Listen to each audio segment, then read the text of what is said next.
My daughter-in-law pushed me down the stairs to try and claim the life insurance.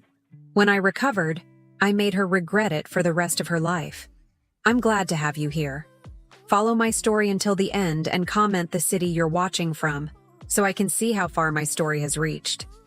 The hospital room was too bright and smelled of antiseptic. I blinked slowly, trying to make sense of where I was. Every inch of my body ached, especially my right hip and shoulder. A constant beeping from the monitors reminded me I was still alive, though at that moment, I wasn't sure if that was a blessing. "Mrs. Thelma, can you hear me?" A nurse with kind eyes appeared in my line of vision. "You've had a fall. You're at Mercy General." A fall. Fragments of memories flashed through my mind.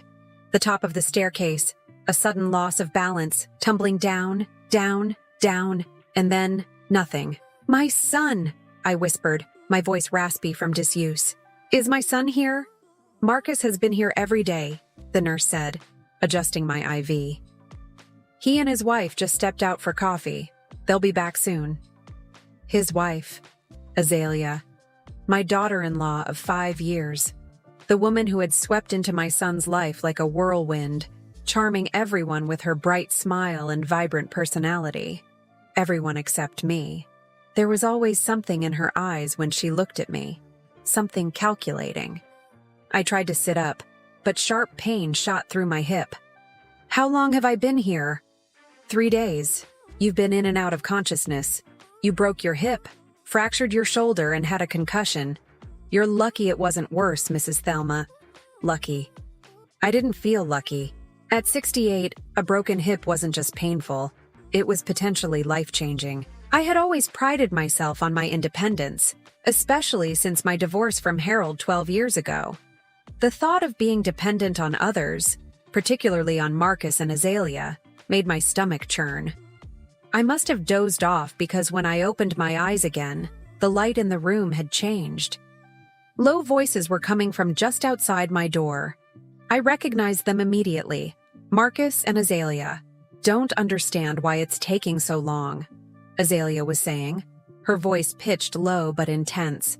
"The doctor said she should be fully conscious by now. She's 68 not 30. Recovery takes time." My son sounded tired, worried. "I know, but..." Azalea paused. "What about the policy? Do they need her signature or anything?" "What policy?" Marcus asked, confusion evident in his tone. There was a moment of silence. "The life insurance," Azalea finally said, her voice so quiet I almost missed it. "The one we took out last year." My heart began to race. The monitor beside me beeping faster. "Life insurance? What life insurance?" I had a small policy that Harold and I had purchased decades ago, but nothing that would be worth mentioning at a time like this. "Jesus, my mother is lying in there with a broken hip and you're talking about insurance?" Marcus sounded disgusted. "That's for if she... this was just an accident." "Was it?" A chill ran through me as I recalled the moments before my fall. I had been at the top of the stairs, gathering laundry. I remembered hearing footsteps behind me, feeling a presence. Had someone been there? Had I really just lost my balance? "Of course it was an accident," Azalea said quickly. "I'm just saying, with the medical bills and everything, it's good we have coverage." Their voices faded as they moved away from the door. I lay there, my mind racing despite the fog of pain medication. Why would they take out a life insurance policy on me without telling me? And why was Azalea so interested in it after what was supposedly an accident? The next few days passed in a blur of doctors, tests, and physical therapy sessions. Marcus visited daily, his face lined with genuine concern. Azalea came less frequently, always with a bouquet of flowers and a smile that never reached her eyes. "We've fixed up the guest room downstairs for you, Mom," Marcus told me a week after my fall. "So you won't have to deal with the stairs during your recovery." "That's thoughtful," I said, watching his face carefully. It must have been Azalea's idea. A flicker of something, discomfort, crossed his features. "Actually, she suggested a nursing home at first, but I insisted you come home with us." "Of course she did." I forced a smile. "Well, I appreciate it. I promise I won't be a burden for long." "You're never a burden, Mom," he said, squeezing my hand. But as I looked into his tired eyes, I wondered if that was true. Had I become a burden to my son?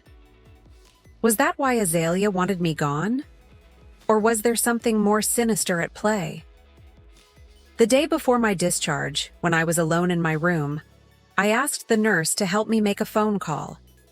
Not to Marcus, but to my old friend Diane, who had retired from the insurance industry. "Diane," I said when she answered, "I need to ask you something. If someone takes out a life insurance policy on another person, don't they need that person's consent?" "Generally, yes," Diane replied, "unless they can prove insurable interest, like a spouse or dependent." "Why do you ask?" I took a deep breath.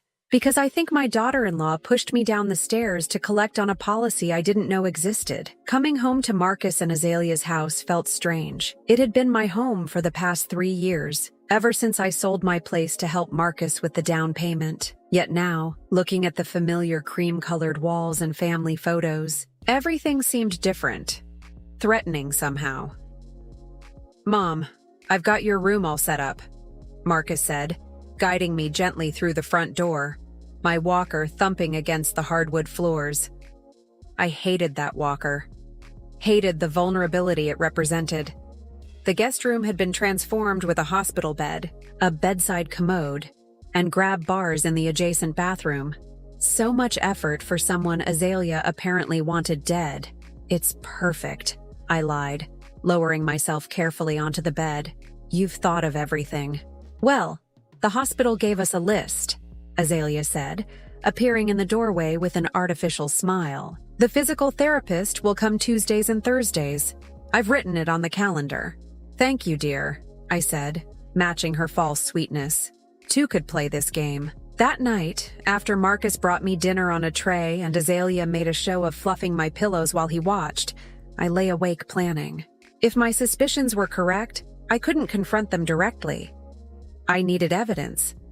I needed to understand what was happening in my own home. The next morning, when I was alone, Marcus at work, Azalea supposedly at the grocery store, I forced myself up. Each movement sent pain shooting through my hip, but determination pushed me forward. I had exactly 47 minutes, according to Azalea's schedule on the refrigerator. Their bedroom was upstairs, inaccessible to me now, but Marcus's home office was just down the hall. I shuffled there slowly, gripping my walker, sweat beading on my forehead from the effort. The office was neat, organized. My son had always been methodical. I started with the filing cabinet, labeled meticulously, automotive, banking, house, insurance. My trembling fingers pulled open the insurance drawer. Inside were folders for everything: home, auto, health, life. I pulled out the life folder with shaking hands. There, on top, was a policy I'd never seen before. Thelma Lancaster, insured for $500,000. Beneficiaries: Marcus Lancaster, 20%, Azalea Lancaster, 80%. My stomach lurched. 80% to Azalea? I flipped through the paperwork, looking for my signature. There it was, on the final page. Except it wasn't my signature. Someone had forged it, and rather poorly at that. The T was all wrong. I looped mine, and this one was angular. I took photos of everything with the cell phone Marcus had insisted I carry in case of emergency. Then I carefully replaced the documents exactly as I'd found them. Next, I checked Marcus's desk drawers. Nothing unusual until I reached the bottom one. Locked. Using a letter opener, I managed to jimmy it open, wincing as pain shot through my shoulder. Inside was a stack of overdue bills and collection notices, all addressed to Azalea. Credit cards maxed out at $30,000. A personal loan default notice. Gambling debts from an Atlantic City casino. All dated within the last year. All hidden from Marcus. So that was it. Azalea was drowning in debt, and I was worth more dead than alive. I photographed these documents too, then locked the drawer and erased all signs of my search. I made it back to my room just as I heard Azalea's key in the front door. "Thelma? I'm back," she called out, her voice syrupy sweet. "I got those prunes you like." I'd never liked prunes in my life. Over the next few days, I played the role of grateful mother-in-law.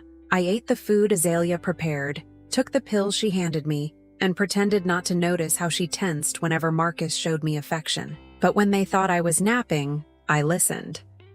And when they thought I was too medicated to function, I searched. I found Azalea's tablet one afternoon while she was in the shower. She'd left it on the kitchen counter, unlocked. Her search history told a chilling story. Undetectable poisons. How long for hip to heal elderly. Second-story falls fatality rates. And most damning of all, life insurance payout accidental death versus natural causes. I forwarded the most incriminating emails to myself, then deleted the sent message from her outbox. Just as I heard the shower turn off, I returned the tablet exactly where I'd found it. That night, I lay in bed staring at the ceiling, my thoughts racing. My own daughter-in-law had tried to kill me. Was still trying, perhaps. But why hadn't she succeeded? A woman who methodically researched untraceable poisons surely could have finished the job by now. Unless she needed it to look natural. The insurance policy probably had a suicide exclusion, maybe even a murder investigation clause. A fall could be explained as an accident. Food poisoning might raise questions. I needed help, but who could I trust? Not Marcus.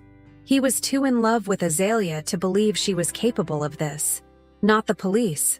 I had suspicions, but no concrete proof of attempted murder.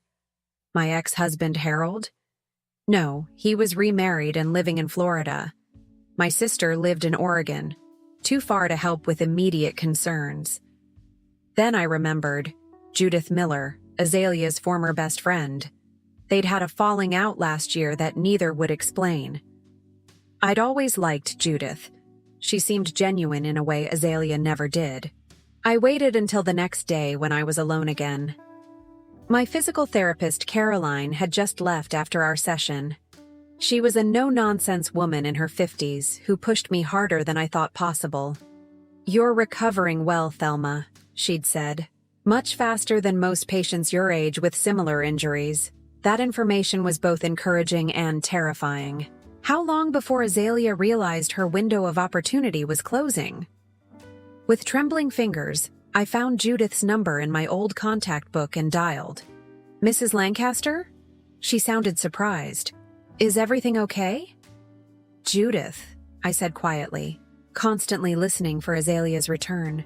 "I need to ask you something, and I need you to be honest with me. Why did you and Azalea stop being friends?" A long pause. "Why are you asking this now?" "Because I think my life depends on it." Another pause, longer this time. Then Judith's voice, lower now, intense. "Has she done something to you?" "She pushed me down the stairs," I said, the words feeling surreal as they left my mouth. "And I think she's planning to finish the job." "Oh my God," Judith whispered. "The same thing happened to her first mother-in-law." My blood ran cold. "What?" "That's why I ended our friendship. I found out she was married before briefly to an older man with money. His mother died in a fall. Azalea inherited everything. There was an investigation, but nothing was ever proven." I closed my eyes, my worst fears confirmed. "Judith, I need your help." "I'll be there in 20 minutes, she said without hesitation. "And Thelma? Don't eat or drink anything she gives you." As I hung up the phone, I heard a key in the front door. Azalea was home early, and from the sharp look in her eyes as she entered my room, I wondered if she somehow knew what I'd discovered. "You're looking better today, Thelma," Azalea said, placing a glass of water and 2 pills on my bedside table. Her smile was practiced, perfect, and completely hollow. "Time for your medication." I stared at the pills. One was my prescribed pain reliever, white, oval, with a distinctive marking. The other was smaller, round, and unmarked, definitely not from my prescription bottle. "What's that one?" I asked, pointing to the mystery pill, my voice deliberately weak and confused. "Just your vitamin," Azalea replied smoothly. "The doctor said it would help with healing." The doctor had said no such thing. I'd made a point of memorizing every instruction from every medical professional who'd seen me. "Oh," I said vaguely, feigning the mental fog of an elderly woman on heavy medication. Would you mind writing down my pill schedule? I get so confused these days. A flash of annoyance crossed Azalea's face before her mask of concern returned. Of course, I'll make a chart for you. Why don't you take these now, and I'll get started on that. I reached for the glass and pills with a trembling hand, not entirely an act. I should wait for Marcus, I mumbled. He likes to check my medication. Azalea's eyes hardened. Marcus is working late. He asked me to take care of you. She leaned closer, her voice dropping to a whisper that only I could hear. Don't make this difficult, Thelma. A chill ran through me. The threat in her voice was unmistakable. I nodded meekly and put the pills in my mouth, taking a sip of water. Azalea watched intently as I swallowed, then smiled with satisfaction. Good. I'll come check on you in a bit. She turned and left, closing the door behind her. The moment she was gone, I reached for the tissue I'd hidden in my sleeve and spat the pills into it. I'd learned that trick as a nurse 50 years ago, when patients would sometimes hide their medication. I never thought I'd be using it to save my own life. I wrapped the pills carefully in the tissue and tucked them under my mattress. Evidence for later. Then I settled back against my pillows and closed my eyes, listening to Azalea moving around the kitchen. A soft vibration came from beneath my pillow. My phone. A text from Judith. Outside. Back door. 5 men. I needed to create a distraction. Mustering my strength, I knocked my water glass to the floor. The crash brought Azalea running. What happened? She asked, eyes darting around the room suspiciously. I'm so sorry, I said, my voice wavering. I reached for my water and knocked it over. I'm just so clumsy these days. Azalea's expression softened, though her eyes remained calculating. Don't worry about it. I'll clean it up. While she went to get a towel, I quickly texted Judith. Bedroom window, Azalea here. Azalea returned and bent to clean up the spilled water and broken glass. You need to be more careful, Thelma. At your age, every accident is serious. I know, I said, playing up my frailty. I'm so grateful for your patience. She nodded, seemingly pleased by my submission. Rest now. I'll bring you some soup later. After she left, I waited 10 agonizing minutes, listening to her moving around the house. Finally, I heard the shower running upstairs. Moving as quietly as possible, I eased myself out of bed and shuffled to the window. Judith was there, her face tight with concern. I unlocked the window and slid it open just enough for us to talk. Thelma, thank God, she whispered. Are you okay? For now, I replied, keeping my voice low. But she just tried to give me some unmarked pill. I need you to take it to be tested. I retrieved the tissue from under my mattress and passed it through the window crack to Judith. My brother's a pharmacist, she said, carefully pocketing the tissue. He can analyze this. What else do you need? Time, I said, and proof. I've been documenting everything, but I need more. Can you do some digging into her past? The previous mother-in-law who died? Judith nodded. Already on it. Her first husband was Gregory Whitman. His mother, Patricia, died 3 years ago. Broken neck from a fall down the stairs. The investigation was closed due to insufficient evidence, but I have a friend who works for the county records office. I'll see what I can find. Thank you, I said, relief washing over me. And Judith, be careful. She's dangerous. I know, Judith replied grimly. She threatened me when I confronted her about Patricia Whitman, said I'd regret sticking my nose where it didn't belong. The shower upstairs turned off. You need to go, I whispered urgently, already sliding the window closed. Judith disappeared into the bushes just as I heard Azalea's footsteps on the stairs. The next morning, Marcus sat at my bedside before leaving for work, his face creased with worry. Are you sure you're okay, Mom? You seem different. I patted his hand. I'm just tired, sweetheart. Recovery is hard at my age. He frowned. Maybe we should get a second opinion. You were making such good progress, but now you seem worse. Oh, I don't think that's necessary, I said, my voice deliberately weak. Azalea is taking such good care of me. Something flickered in his eyes. Doubt? Suspicion? Still, I think I'll call Dr. Evans today. After he left, Azalea came in with my breakfast and more pills. The unmarked one was back.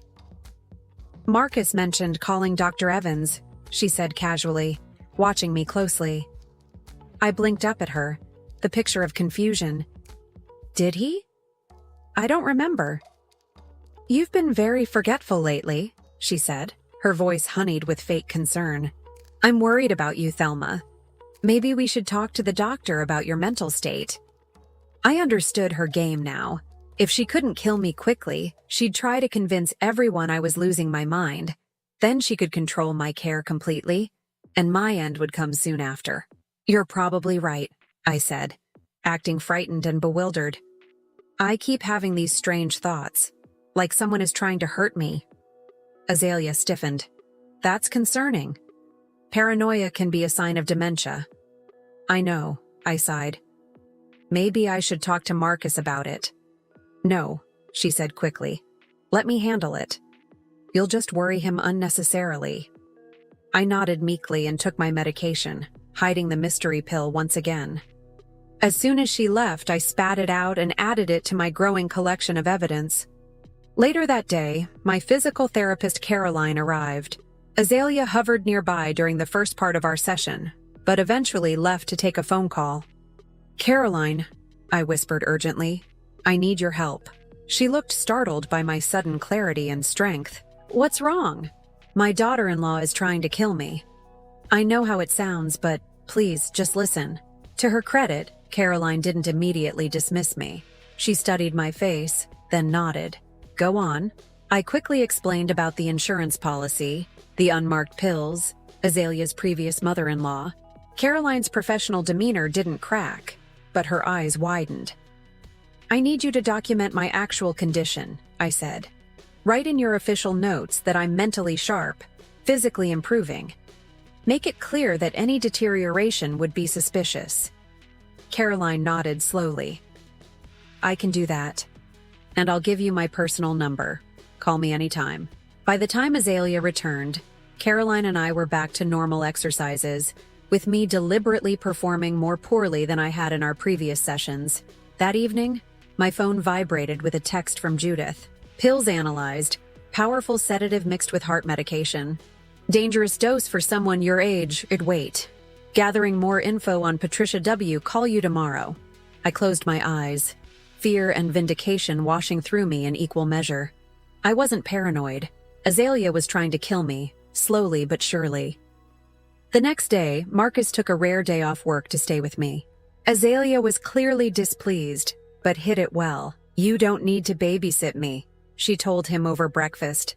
I've got everything under control. It's not babysitting, Marcus replied. I just want to spend time with my mother. I pretended to doze in my room, listening to their conversation in the kitchen. She's getting worse, not better, Azalea was saying. Mentally, I mean. She's having paranoid thoughts, forgetting things.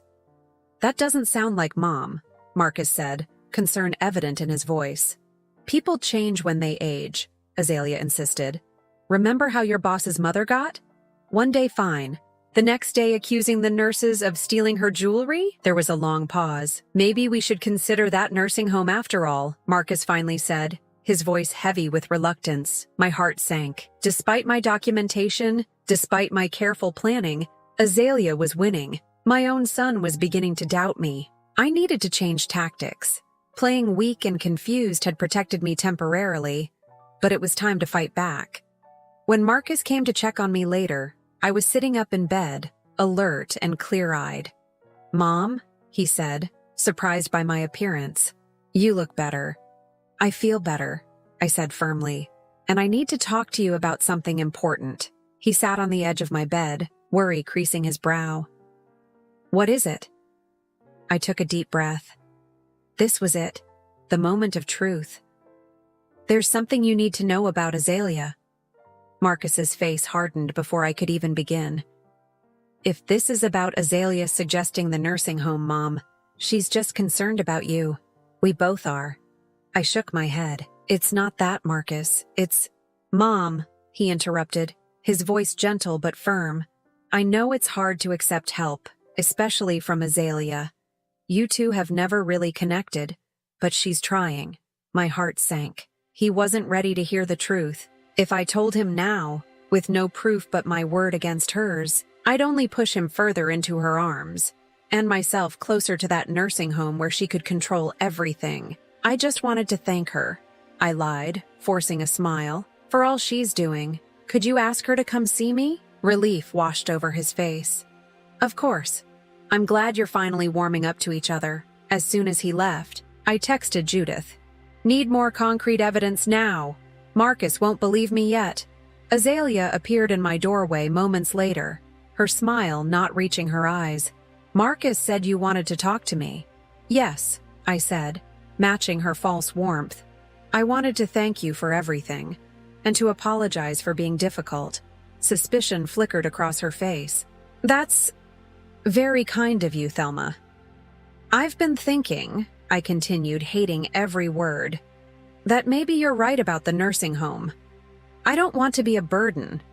Azalea's eyes lit up with triumph, though she quickly masked it with concern. You're never a burden, Thelma, but I do think professional care might be best for someone in your condition. I'd like to visit some facilities first, I said. Would you take me tomorrow? Just the two of us? I'd like your opinion. Of course, she agreed readily. Too readily. I know just the place. After she left, I called Caroline, my physical therapist. I need a favor, I said without preamble. A big one. An hour later, I was on the phone with Judith. Did you find anything concrete? I asked desperately. Better than concrete, Judith replied. I found a witness. Patricia Whitman's home health aide, Rosalie Jenkins. She suspected Azalea from the beginning but couldn't prove anything. She's willing to talk to you, and the police if necessary. Hope surged through me. Where is she now? Working at Sunset Gardens nursing home. I nearly dropped the phone. What did you say? Sunset Gardens. It's a nursing home in... I know where it is, I interrupted. That's where Azalea wants to take me tomorrow. There was a long, heavy silence. Thelma, Judith finally said, you can't go there with her. It's too dangerous. It's the perfect opportunity, I argued. I can meet Rosalie, get her statement, and Azalea won't try anything in public. You don't know that, Judith countered. She's desperate. The insurance company called her yesterday asking questions about the policy. My friend at the county records pulled some strings. I closed my eyes, thinking rapidly. That only makes this more urgent. Call Rosalie. Tell her to expect me tomorrow around 11. And Judith? Thank you for believing me. Just be careful, she said softly. I already lost one friend to that woman. I don't want to lose another. The next morning, Azalea was bright and cheerful, helping me into the passenger seat of her car with exaggerated care. You're going to love Sunset Gardens, she said, pulling out of the driveway. It's so peaceful. I nodded, clutching my purse tightly. Inside was my phone, already set to record, and a small notebook detailing everything I'd discovered so far. I'm sure it's lovely. The drive was tense, at least for me. Azalea chattered about nothing, occasionally glancing at me with that calculating look I'd come to dread. Sunset Gardens was indeed beautiful. Landscaped grounds, a Spanish-style building, large windows overlooking a courtyard. It looked nothing like the sterile institution I'd feared. A cheerful administrator greeted us in the lobby. Mrs. Lancaster? We're so pleased you're considering Sunset Gardens. I'm Heather, and I'll be showing you around today. Azalea shook her hand. Azalea Lancaster, Thelma's daughter-in-law. We're very interested in your memory care unit. Memory care, I said, feigning confusion. But my doctor hasn't diagnosed me with anything like that. Heather looked uncomfortable. We do have a comprehensive evaluation process before any placement decisions are made. Of course, Azalea said smoothly. But given her recent confusion and paranoia, we want to be prepared. The tour proceeded awkwardly, with Azalea emphasizing my supposed mental decline at every opportunity. I played along, appearing distracted and occasionally disoriented. When we reached the physical therapy department, I saw her, a short, dark-haired woman in scrubs, watching us intently. "Rosalie, could I use the restroom?" I asked, pointing to a door marked "Ladies" near where Rosalie stood. "I'll help you," Azalea offered immediately. "I'm not that helpless yet," I said with a forced laugh. "I'll just be a minute." Before she could object, I shuffled toward the bathroom, moving slowly with my walker. Rosalie followed me inside. "Mrs. Lancaster?" she asked quietly once the door closed behind us. I nodded. "And you're Rosalie? Judith told me about you." "Yes." Her eyes were dark with concern. "When I heard your name, I couldn't believe it. She's doing it again." "I need your help," I said urgently. "Tell me everything you remember about Patricia Whitman's death." Rosalie's words tumbled out in a whispered rush. "Mrs. Whitman was recovering from hip surgery, just like you. Azalea was always so sweet when her husband was around. But when they were alone," she shuddered, "I noticed Mrs. Whitman getting weaker, more confused. The doctor said it was normal post-operative depression, but I wasn't convinced." "Did you see anything specific?" I pressed. "Once," Rosalie said, her voice dropping even lower. "I came in early and saw Azalea adding something to Mrs. Whitman's tea. When I asked about it, she said it was honey. But Mrs. Whitman was diabetic." "Did you report it?" "To the agency, yes. They said they'd investigate, but nothing came of it." 2 days later, Mrs. Whitman fell down the stairs. Azalea said she was trying to go down on her own, despite warnings. It was so similar to what happened to me that my skin crawled. "Would you be willing to make a statement to the police?" "Yes," Rosalie said without hesitation. "I should have pushed harder last time. I won't make that mistake again." There was a sharp knock on the door. "Thelma?" Azalea called. "Are you okay in there?" "Fine, dear," I called back, my voice deliberately shaky. "Just old bones moving slowly? I'll be right out." Rosalie quickly scribbled her number on a piece of paper and handed it to me. "Call me anytime. And Mrs. Lancaster? Don't eat or drink anything she gives you." I tucked the paper into my bra, then flushed the toilet and ran the sink for appearances. When I emerged, Azalea was waiting, her face a mask of concern. "I was getting worried," she said, taking my arm. "You were in there a long time." "Everything takes longer at my age," I replied with a self-deprecating smile. The rest of the tour passed in a blur. Azalea asked pointed questions about security measures, visitor policies, and medication management. I noted with growing alarm how often she emphasized my supposed mental decline and how the staff seemed to accept her assessment without question. Back in the car, Azalea was jubilant. "I think that went well. I'll call them tomorrow to start the paperwork." "So soon?" I asked, unable to keep the fear from my voice. "The sooner the better," she said, patting my hand condescendingly. "You need proper care, Thelma, more than Marcus and I can provide." That evening, while Azalea prepared dinner, I called Caroline from my bedroom. "Everything's set," Caroline confirmed. "Dr. Evans will be there at 9 tomorrow for a home evaluation. He's bringing a geriatric psychiatrist, Dr. Levine. They'll document your mental state officially." "Thank you," I breathed. "What about the other matter?" "My brother's a detective with the county sheriff's office," Caroline said. "He's very interested in speaking with you, especially after seeing the lab results from those pills, but he needs more than just the pills and your word." "I have more now," I said. "A witness to a previous case, similar circumstances, and documented evidence of the insurance policy. That might be enough for an investigation," Caroline said cautiously. "But not necessarily an arrest. You need to be careful, Thelma. If Azalea suspects you're building a case against her—" "I know," I said grimly. "That's why I've been playing along with this nursing home idea. It buys me time." A soft knock on my bedroom door made me jump. "Mom?" It was Marcus. "Can I come in?" "I have to go," I whispered to Caroline. "Tomorrow at 9. I ended the call just as Marcus entered.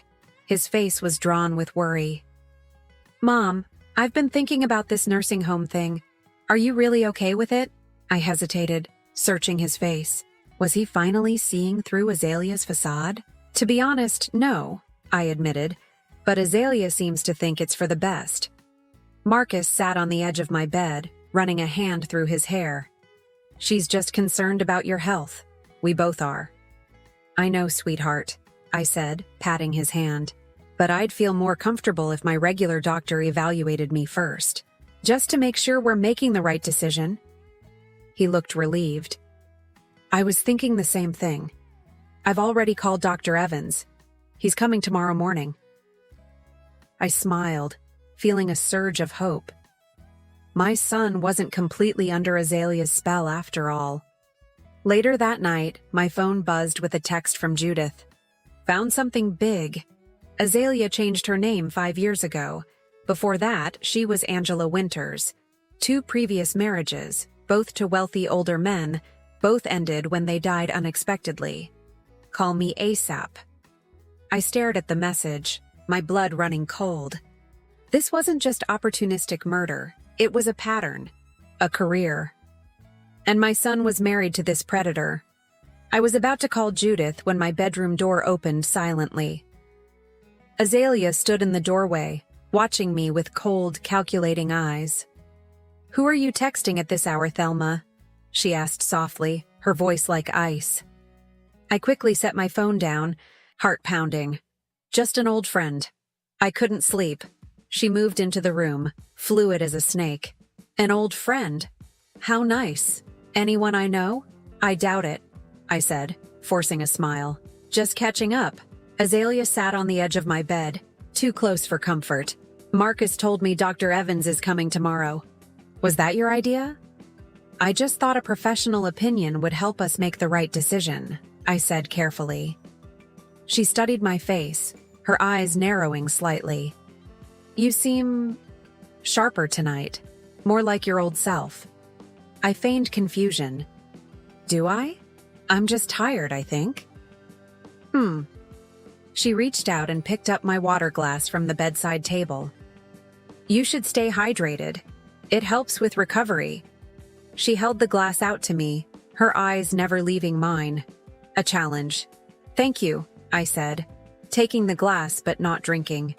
I'll finish it before I go to sleep. A tense silence stretched between us.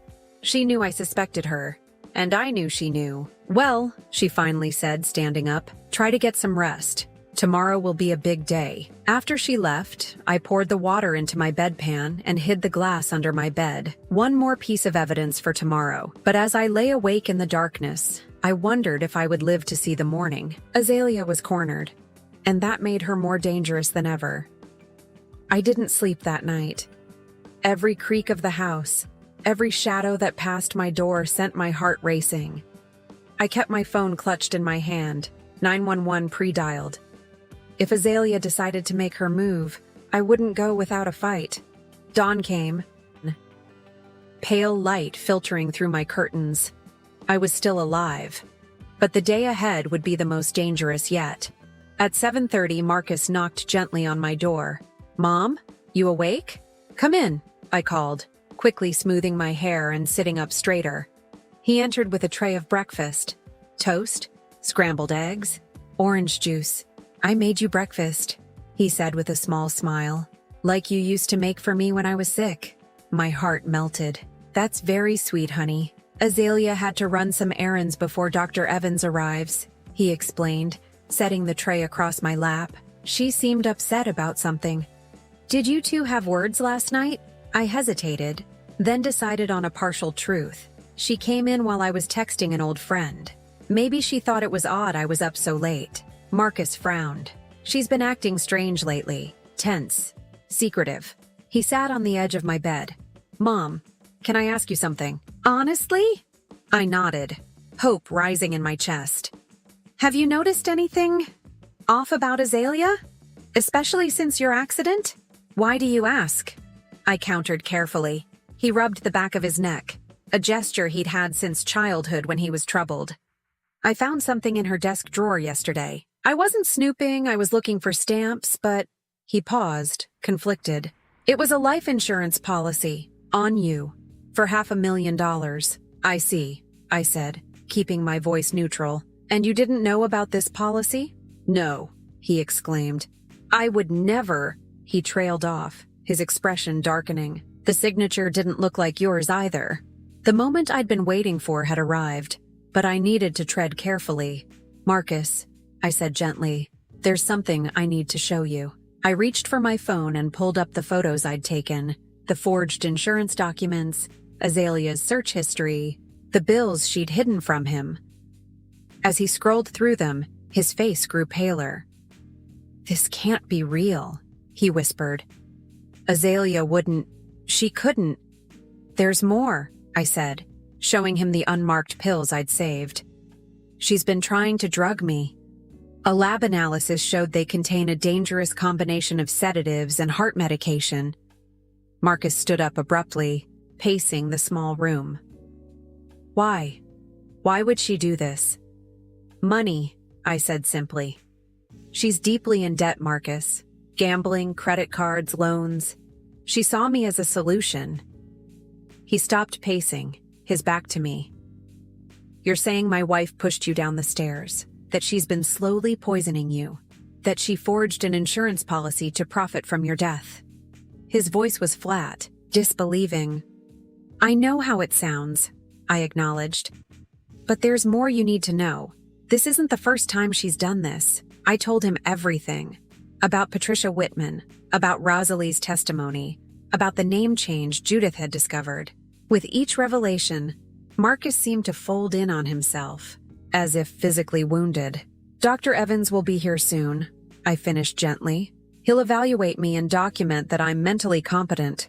A detective is coming too. I didn't want to involve the police without talking to you first, but you were right to investigate, Marcus interrupted, his voice hollow.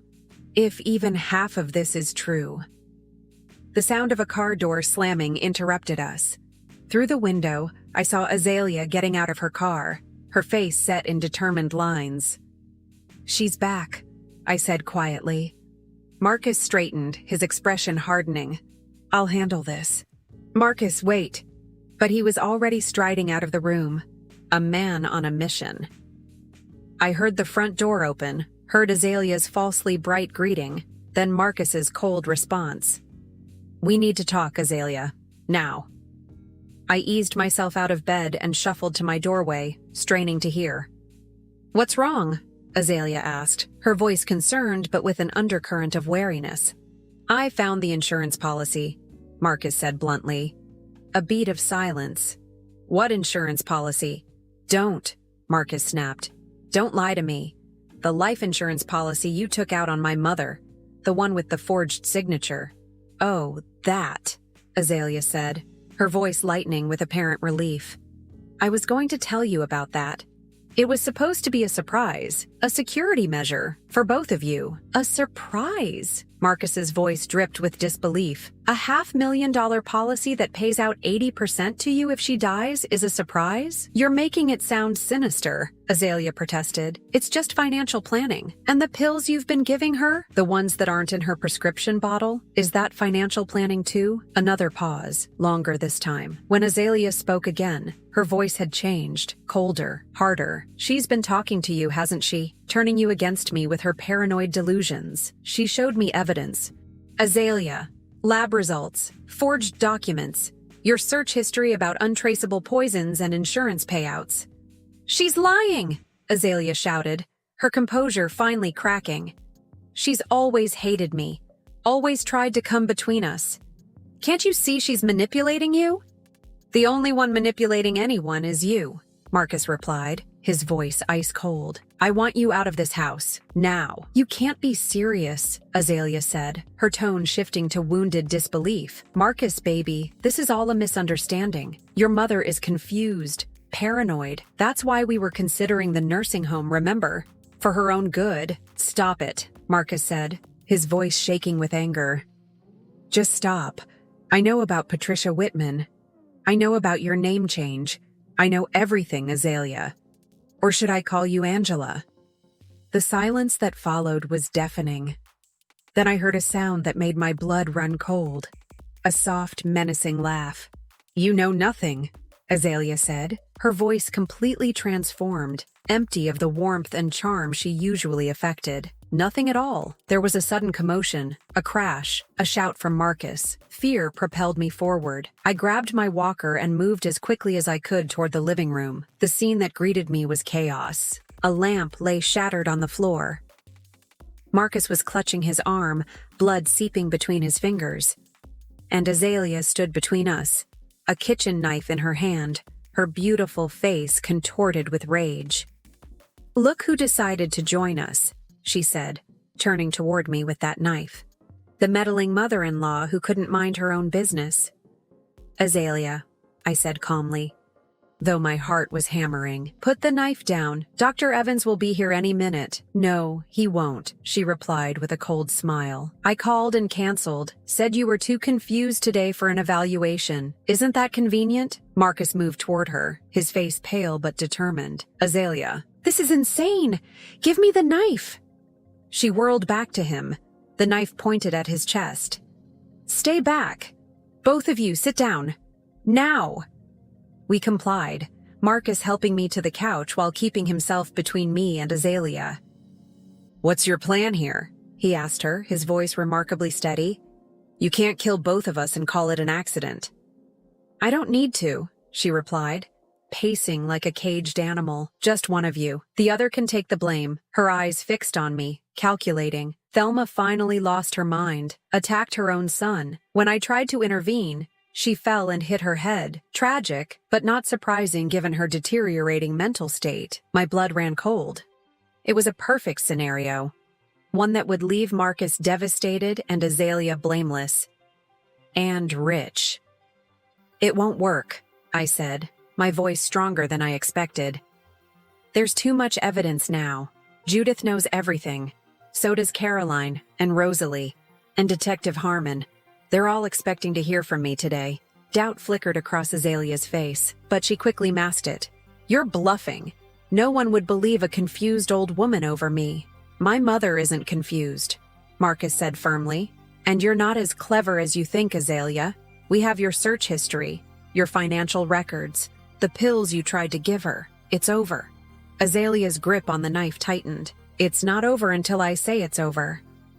The sound of a car pulling into the driveway broke the tension. Through the window, I could see Dr. Evans getting out of his car, accompanied by a woman I didn't recognize, and a man in a sheriff's uniform. Relief flooded through me. Caroline must have called them when I didn't check in. Azalea saw them too.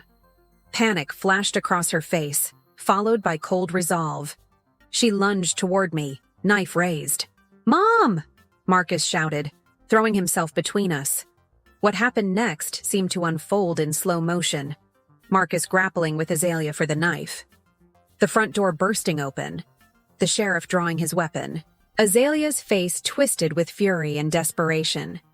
Then a single gunshot rang out, and Azalea crumpled to the floor, the knife clattering beside her. "Are you all right, ma'am?" the sheriff asked, approaching cautiously, his gun still trained on Azalea's motionless form. I nodded, unable to speak, my eyes fixed on the growing red stain on Azalea's blouse. She was still breathing, but barely. Marcus knelt beside her, pressing a cushion against her wound. Despite everything, he was trying to save her. That was my son, compassionate to the core, even toward the woman who had just tried to kill his mother. "Ambulance is on the way," the female doctor, Dr. E. Levine, I presumed, said, joining Marcus in administering first aid. Dr. Evans helped me to a chair, checking my vitals with practiced hands. "Mrs. Lancaster, are you injured?" "No," I managed, my voice shaking. "Just shocked." The sheriff holstered his weapon once his partner had secured Azalea. "We got a call from a Caroline Bennett. Said you might be in danger." "She was right," Marcus said grimly. "My wife just tried to kill my mother. And me. We'll need statements from both of you," the sheriff said. "But first, let's get you checked out." As paramedics arrived and began working on Azalea, Detective Harmon, Caroline's brother I assumed, approached me.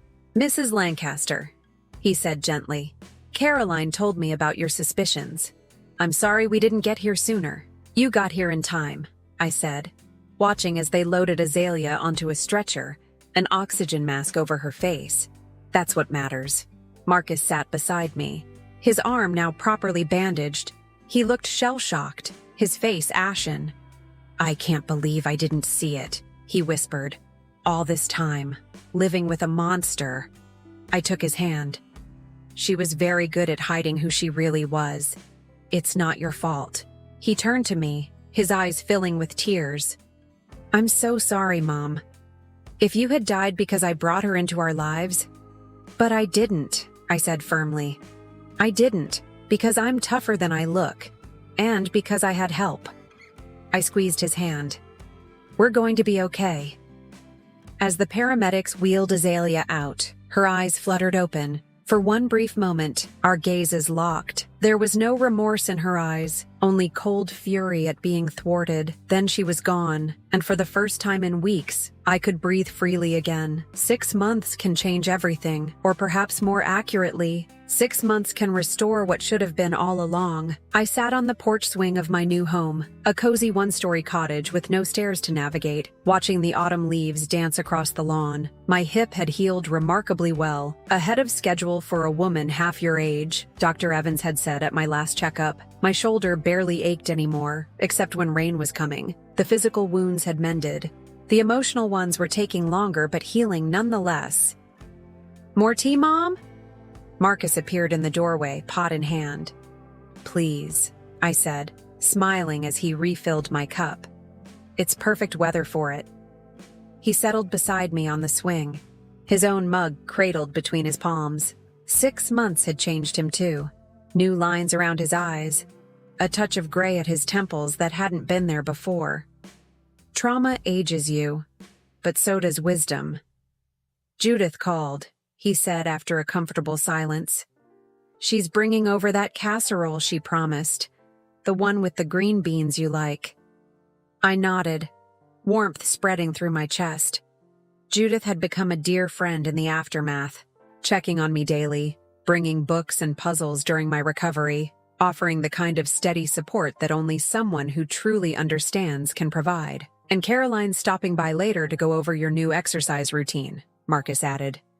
"She says you're ready to start that water aerobics class at the community center." "Good," I said firmly. "I'm tired of being coddled." Marcus laughed, the sound easier now than it had been in the early days after the confrontation. "You've never let anyone coddle you in your life, Mom." It was true. Even at my weakest, even when playing along with Azalea's schemes, I had been fighting in my own way. That fighting spirit had saved my life. "Have you heard anything?" I asked quietly, the question that always hovered between us. Marcus knew what I meant. "The trial is set for next month. Her lawyer is still pushing for an insanity plea, but the DA doesn't think it will stick, not with her history." After Azalea recovered from her gunshot wound, a clean shot through the shoulder that missed all major arteries, the investigation had revealed far more than even I had suspected. 3 previous marriages, not 2. 2 mothers-in-law who died in accidents. 1 husband who perished in a mysterious house fire after changing his will in her favor. Angela Winters, Alicia Bradford, Amanda Pierce, and finally, Azalea Lancaster. She had changed identities like most women change hairstyles, always staying one step ahead of suspicion. Until she met me. "Will you have to testify?" I asked, watching his face carefully. He nodded, jaw tightening. "Both of us will. But the physical evidence is overwhelming, Mom. The forged insurance policy, the pills, her search history. And now the other families have come forward too." I patted his hand. "We'll get through it. We've come this far." The aftermath had been brutal. After Azalea's arrest, reporters had camped outside the house, hungry for details of the Black Widow of Bakersfield, as they'd dubbed her. Marcus had retreated into himself, overwhelmed by shame and betrayal. I had moved in with Judith temporarily while he sorted through the wreckage of his marriage. The house, our house, had too many memories, too many shadows lurking in corners. By mutual agreement, we sold it, splitting the proceeds. Marcus bought a small apartment closer to his work. I found this cottage, just 10 minutes from him, but with enough distance to give us both independence. "You know what tomorrow is?" Marcus asked, interrupting my thoughts. I smiled. Of course. My birthday. 69.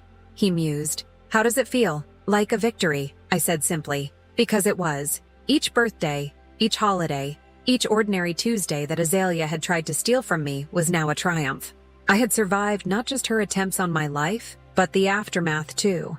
The police interviews, the media frenzy, the pitying looks from neighbors who whispered behind their hands. I have something for you, Marcus said, reaching into his pocket. I was going to wait until tomorrow, but... He handed me a small velvet box. Inside was a delicate silver bracelet with a single charm, a miniature shield. It's beautiful, I said, touching it gently. It's a protection amulet, he explained, suddenly shy.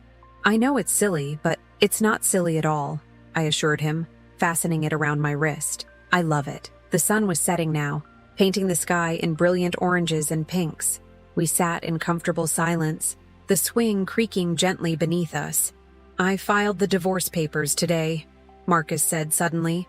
Final hearing is next week. I turned to him, surprised. I thought that was done months ago. He shook his head. There were complications with her assets being frozen for the investigation, but it's almost over now. He took a deep breath. I'm thinking about dating again. Eventually. I think that's wonderful, I said sincerely. Really? He looked skeptical. After what happened, Azalea doesn't get to ruin the rest of your life, Marcus. She's taken enough. He nodded slowly. I'll be more careful this time. Background checks. References. A wry smile touched his lips. Maybe a psychological evaluation. And you'll listen to your mother's intuition, I added, only half joking.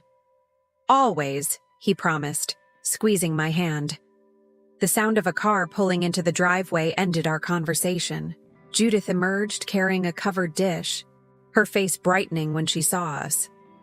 Hope I'm not interrupting, she called, making her way up the path. I brought dinner and dessert, and possibly too much wine. Perfect timing, I assured her, making room on the swing. We're celebrating. Oh, what's the occasion? Marcus and I exchanged a look of perfect understanding. Life, I said simply. We're celebrating life. Later, after a dinner filled with laughter and good conversation, after Marcus had headed home with leftovers and promises to call tomorrow, I sat alone in my new living room. The cottage was quiet, but not lonely, filled with books I wanted to read, projects I planned to start, photos of people I loved. On the mantel sat a small frame, one of the few things I'd kept from the old house. Inside was a photograph taken on my wedding day, nearly 40 years ago.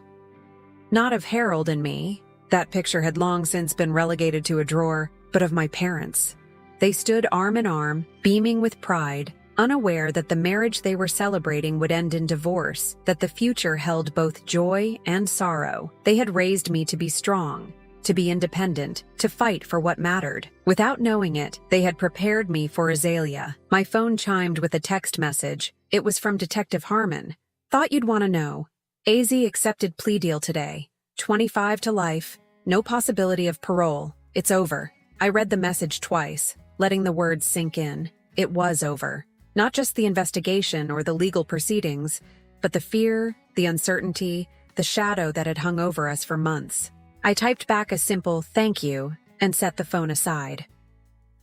Outside my window, the moon cast silver light across my small garden. In the spring, I would plant roses there and perhaps some herbs. I had time now. Time I had almost lost. Time I would never take for granted again. As I prepared for bed, I caught my reflection in the bathroom mirror. The woman looking back at me was older. Yes, with lines etched by pain and worry, but her eyes were clear, determined, alive with purpose. I thought of all the women like me, older, perhaps overlooked, but far from helpless. Women with wisdom earned through decades of living, with strength forged in life's crucible. Azalea had seen me as an easy target, a frail old woman she could manipulate and dispose of. It had been her fatal mistake. Because I was not just Thelma Lancaster, 68-year-old retiree with a broken hip.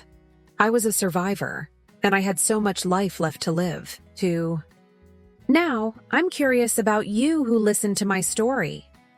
What would you do if you were in my place? Have you ever been through something similar? Comment below. And meanwhile, I'm leaving on the final screen 2 other stories that are channel favorites, and they will definitely surprise you. Thank you for watching until here.